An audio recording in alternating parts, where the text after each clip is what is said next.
Hello বন্ধুরা, লার্নোলজি চ্যানেলে তোমাদের সবাইকে স্বাগত। আজকে থেকে আমরা আমাদের প্রথম ক্লাস স্টার্ট করব। আমাদের আজকের টপিক হচ্ছে বেসিক ইংলিশ লার্নিং। সবাইকে প্রথম জানতে হবে যে আমাদের ইংলিশ ল্যাঙ্গুয়েজ বা ইংলিশ গ্রামারটা আসলে কী। চলো দেখে নেওয়া যাক।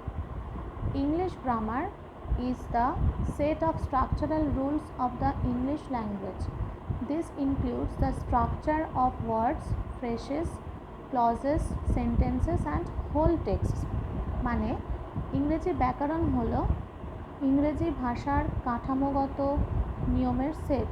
এর মধ্যে রয়েছে শব্দ, বাক্যাংশ, ধারা, বাক্য এবং সম্পূর্ণ পাঠ্যের পঠন।